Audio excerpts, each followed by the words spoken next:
Bonjour à tous, ici Thomas Moncomble et bienvenue dans cette vidéo.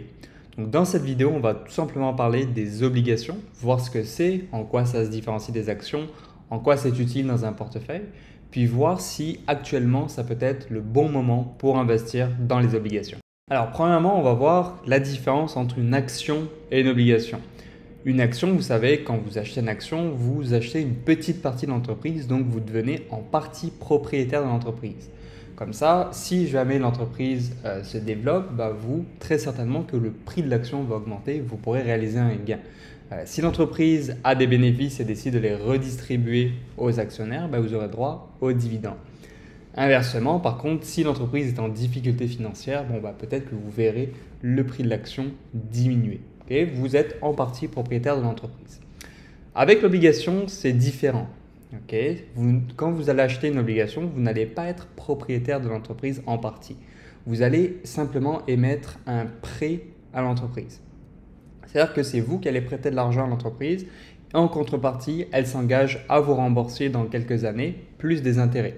Donc c'est un petit peu comme si vous allez à la banque pour acheter une maison, la banque vous fait un prêt puis vous remboursez la banque avec des intérêts. Là, c'est l'inverse. Vous faites un prêt à l'entreprise, vous faites un prêt au gouvernement ou à n'importe quelle institution qui émet une obligation et en contrepartie, elle s'engage à vous rembourser plus des intérêts. Donc si on met ça visuellement sur un tableau, voici à quoi ça ressemble. Donc admettons ici, vous avez votre entreprise. L'entreprise décide de se financer. Plutôt que d'émettre des actions et de perdre un petit peu le contrôle de l'entreprise, elle va décider d'emprunter de l'argent à des investisseurs en émettant des obligations. Donc elle va émettre plusieurs obligations par exemple, hop, comme ça. Okay? Puis les investisseurs, vous allez pouvoir venir acheter une obligation et donc prêter l'argent à l'entreprise et l'entreprise s'engage à vous rembourser au fil du temps. Donc concrètement, à quoi ça peut ressembler? Vous achetez une obligation de 10 ans qui va vous verser un coupon, un intérêt de 5% par année. Donc c'est-à-dire que vous prêtez de l'argent à l'entreprise.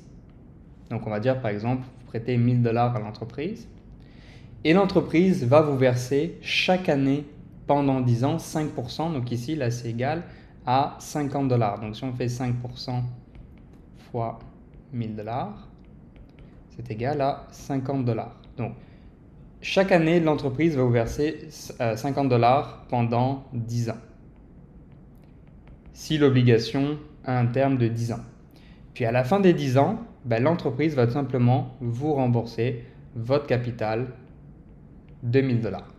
Donc les obligations par rapport aux actions, c'est un investissement qui est généralement beaucoup plus sécuritaire et qui va vous verser des revenus. D'ailleurs, on appelle ça également le revenu fixe. Pourquoi? Parce que chaque année, ça vous verse des revenus. Alors bien sûr, comme pour les actions, il y a différents niveaux de risque. Si vous prêtez de l'argent, par exemple, au gouvernement du Canada, à des très grandes entreprises qui sont bien établies, le risque que l'entreprise fasse faillite et ne vous rembourse pas est très faible. En contrepartie, si vous prêtez de l'argent à des petites entreprises, des petites startups en croissance, etc., il y a des chances que l'entreprise éventuellement fasse faillite et ne vous rembourse pas votre capital à la fin à l'échéance. Donc en contrepartie du risque, généralement, plus l'entreprise est risquée, plus l'intérêt qu'elle va vous payer sera élevé. En contrepartie, si c'est des obligations du gouvernement du Canada qui est très stable, qui est sûr que vous allez être payé, etc., souvent, vu que le risque est plus faible, le taux d'intérêt sera plus faible. Alors maintenant que vous savez comment fonctionne une obligation, peut-être vous demandez, ok, mais pourquoi est-ce que c'est intéressant d'en mettre en place dans son portefeuille? Tout simplement pour être bien diversifié. Vous pouvez vous diversifier dans différentes entreprises en achetant différentes actions, mais c'est également bien, pour avoir un portefeuille qui soit vraiment bien diversifié, d'investir dans d'autres classes d'actifs comme par exemple des obligations. Surtout que historiquement, les obligations ne sont pas tellement corrélées aux actions. C'est-à-dire que le cours des actions et le cours des obligations va évoluer chacun de son côté sans forcément être relié. C'est-à-dire que souvent, par exemple, si les obligations baissent, les actions vont monter. Et si par exemple il y a un krach boursier et que les actions baissent, souvent les obligations vont monter. Donc ça sert bien de contrepartie pour vraiment bien balancer votre portefeuille. Les obligations sont également considérées comme beaucoup moins risquées que les actions selon le type d'obligation que vous achetez, selon le type d'entreprise, mais globalement c'est moins risqué que les actions. Donc ça vous permet, quand vous allez investir, si vous avez un profil plus conservateur, de venir diminuer le risque global de vos portefeuilles. Surtout que les obligations vont vous payer de manière fixe des intérêts. Alors typiquement, plus vous souhaitez avoir un risque faible de votre portefeuille, plus vous allez avoir une partie élevée d'obligations, par exemple moitié action, moitié obligation dans votre portefeuille. Puis par exemple, si vous êtes quelqu'un de beaucoup plus agressif, peut-être que vous allez prendre soit aucune obligation ou peut-être 80% action, 20% obligation. C'est toujours intéressant d'avoir quand même un petit peu d'obligations dans son portefeuille, à mon propre avis, surtout en ce moment, parce que les obligations sont très attractives en termes d'investissement. Pourquoi? Pour deux choses. Regardez ici, premièrement, si on prend ce graphique d'un FNV qui va investir dans des obligations, donc qui reflète un petit peu l'évolution du prix des obligations. Vous voyez que, regardez ici, si on mesure, entre le début de l'année 2022, puis aujourd'hui, on est quasiment à moins 11% toujours sur les obligations, ce qui est énorme. Les obligations, c'est beaucoup moins risqué que les actions. Quand vous avez un moins 11, moins 15% sur l'obligation, ça correspond quasiment à un moins 40% sur les actions. Donc premièrement, les obligations sont à un prix très attractif en ce moment. Puis en plus, vous allez recevoir comme 3% d'intérêt chaque année actuelle. La deuxième chose, comme on peut voir ici sur ce graphique qui montre l'évolution des taux d'intérêt de la Banque centrale du Canada, on peut voir ici que depuis le début de l'année, les taux d'intérêt sont quasiment passés de 0 à maintenant quasiment à 5%. Tout ça très rapidement. Vous l'avez sûrement vu si vous avez des prêts ou une hypothèque ou quelque chose comme ça, que les taux d'intérêt ont beaucoup augmenté récemment. Et selon les analyses des économistes, etc., le consensus, c'est qu'on est quand même proche du sommet de l'augmentation des taux. C'est-à-dire que oui, ça va peut-être augmenter encore un tout petit peu, mais on est vraiment proche du sommet. Puis on s'attend à ce que les taux redescendent d'ici les 12 à 24 prochains mois. Et ce qu'il faut comprendre, ce qui est très important avec les obligations, c'est que le prix des obligations évolue inversement au taux d'intérêt. Regardez ici, vous voyez que depuis 2022, les taux d'intérêt ont fortement augmenté et les obligations ici se sont effondrées. Inversement, vu que là maintenant on est proche du sommet des taux d'intérêt, si jamais les taux d'intérêt baissent et retournent à un niveau normal, mais en tout cas baissent, qu'est-ce qui va se passer pour les obligations? Le prix des obligations va à nouveau augmenter. Pourquoi est-ce que ça fonctionne comme ça? Si vous voulez, on peut retourner ici sur le graphique, je vais vous expliquer rapidement un petit peu le mécanisme derrière ça. Donc admettons ici, vous avez toujours votre entreprise et admettons aujourd'hui, elle émet une obligation. Donc on va l'appeler obligation 1. Puis ses caractéristiques, c'est qu'elle vous verse 5% d'intérêt pendant 10 ans. Et qu'actuellement, elle est émise, c'est 1000 $ l'unité, donc c'est le prix de l'obligation actuelle. Donc ça, c'est votre obligation numéro 1. Votre obligation coûte 1000 $, vous recevez 50 $ d'intérêt pendant 10 ans et au bout de 10 ans, elle vous rend vos 1000 $. Maintenant, admettons, dans 1 an ou 2, les taux d'intérêt ont fortement diminué. La même entreprise a besoin d'argent, qu'est-ce qu'elle va faire? Elle va dire, ok, je vais emprunter, mais les taux d'intérêt ont baissé, donc elle va emprunter moins cher. C'est comme vous, quand vous prenez une hypothèque, quand les taux d'intérêt sont bas, vous allez payer moins d'intérêt, quand ils sont hauts, vous allez payer plus d'intérêt. Donc admettons maintenant, dans 2 ans, la même entreprise, exactement tout pareil, émet une autre obligation. L'obligation numéro 2, qui, elle, par contre, va vous payer seulement 2% d'intérêt par année sur 10 ans et coûte également 1000 $.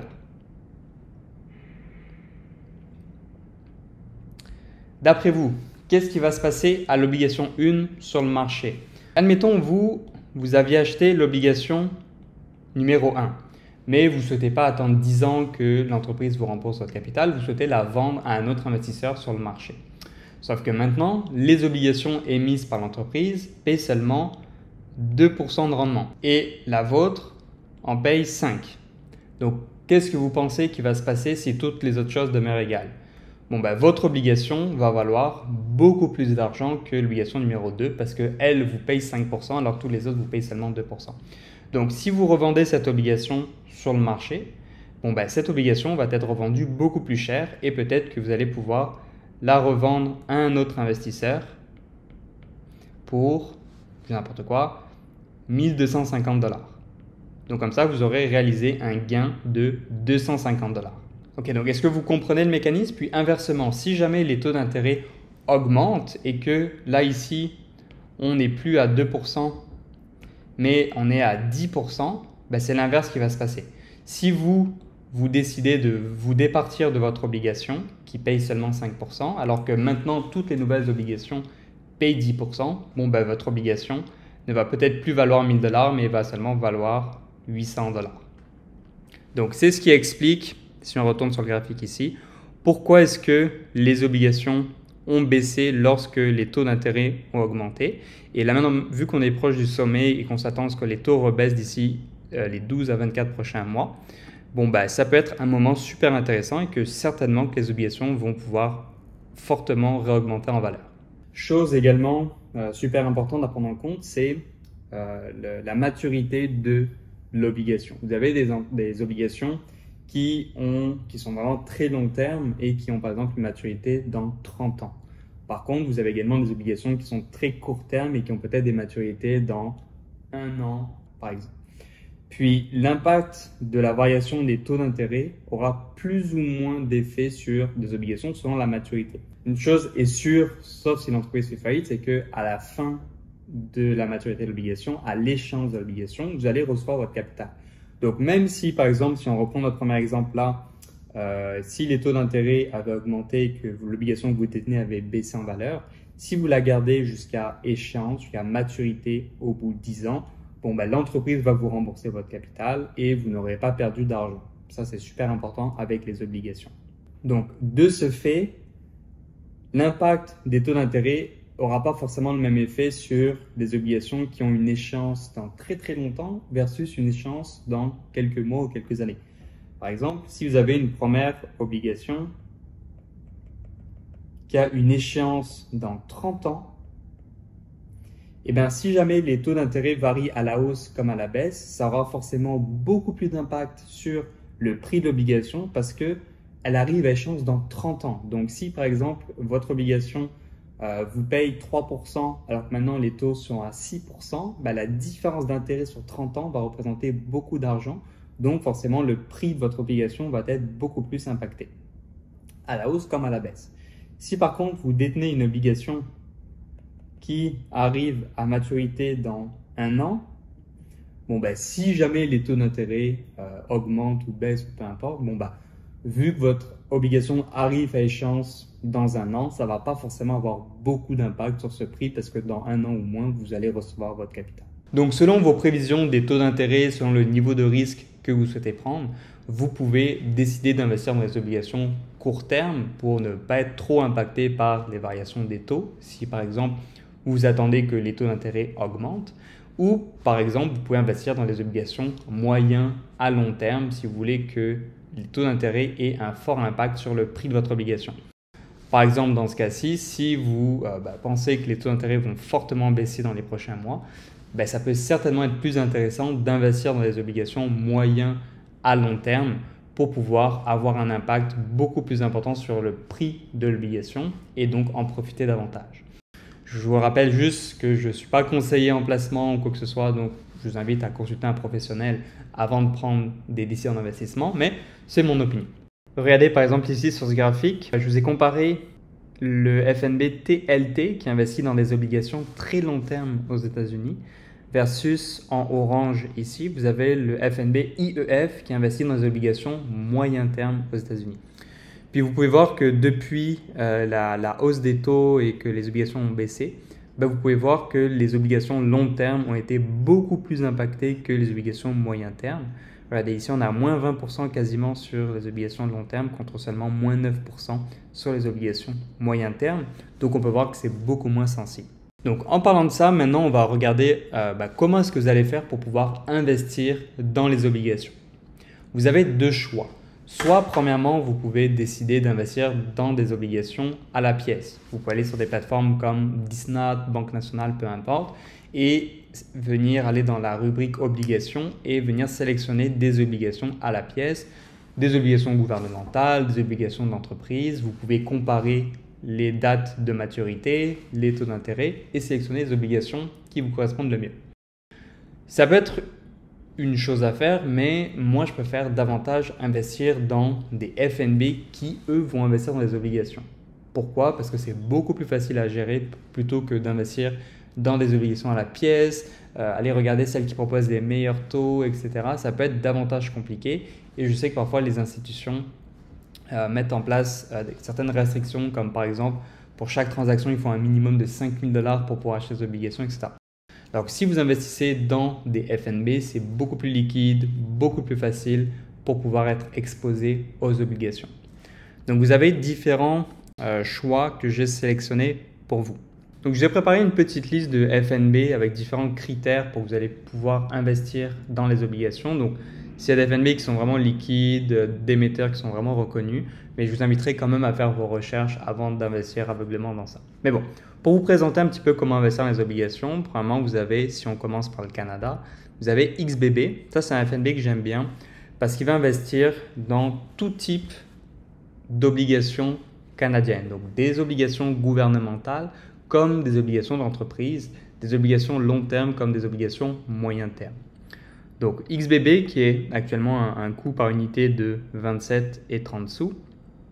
Donc, je vous mettrai si vous voulez le lien du FNB dans la description de la vidéo. Comme ça, vous pourrez aller regarder par vous-même. Mais comme vous pouvez voir, déjà ici, vous pouvez voir que les coupons moyens environ, c'est quasiment 3% que ça vous verse chaque année. Puis c'est versé de manière mensuelle. Puis, vous pouvez voir l'indicateur de risque faible. Comme je vous disais, les obligations ont un risque vraiment inférieur aux actions. Vous pouvez voir les frais pour un FNB, c'est vraiment faible. Et voilà, si vous voyez les principaux émetteurs, vous pouvez voir que c'est des obligations gouvernementales et également des obligations d'entreprise. Donc, ça regroupe un petit peu tout pour l'univers des obligations canadiennes. Si vous voulez seulement des obligations d'entreprise, vous avez le FNB XCB, pareil, de BlackRock, qui va investir dans des obligations d'entreprise canadiennes. Donc, si on descend ici, vous pouvez voir que le coupon est plus élevé. Pourquoi? Parce que souvent, les obligations d'entreprise sont considérées comme plus risquées que les obligations gouvernementales. Pourquoi? Parce qu'une entreprise a plus de chances de faire faillite qu'un gouvernement. Donc, c'est pour ça que souvent, le rendement est un petit peu supérieur. Et comme vous pouvez voir ici, vous avez simplement des obligations d'entreprise. Ensuite, si vous voulez aller du côté des États-Unis, vous avez un FNB qui s'appelle par exemple IEF, qui lui va investir dans les obligations gouvernementales aux États-Unis à moyen terme. On peut voir ici entre 7 et 10 ans, c'est considéré comme moyen terme pour les obligations. Donc c'est IEF qui est en dollars américains. Et sinon, pour les obligations qui sont davantage vraiment long terme aux États-Unis, vous avez par exemple le FNB TLT qui investit dans des obligations de 20 ans et plus. Donc, il sera beaucoup plus sensible aux variations de taux d'intérêt. Donc, voilà pour les obligations. Beaucoup d'informations qu'on a vues ensemble aujourd'hui. Si vous avez des questions, n'hésitez pas à les mettre dans les commentaires. Si jamais vous avez besoin d'aide pour pouvoir construire votre propre portefeuille qui soit bien diversifié, vous avez besoin d'aide pour pouvoir débuter en bourse et investir de la bonne façon, j'ai préparé pour vous une courte formation d'une trentaine de minutes que vous retrouverez en dessous dans la description, que vous allez pouvoir regarder 100% gratuitement. Et par la suite, si jamais vous allez plus loin, vous allez pouvoir réserver un appel avec mon équipe ou moi-même. Puis on pourra discuter de spécifiquement comment vous aider dans votre situation. Voilà, j'espère que vous avez aimé cette vidéo. N'hésitez pas à vous abonner ou à liker cette vidéo, à la partager à vos amis. Puis on se retrouve dans la prochaine vidéo.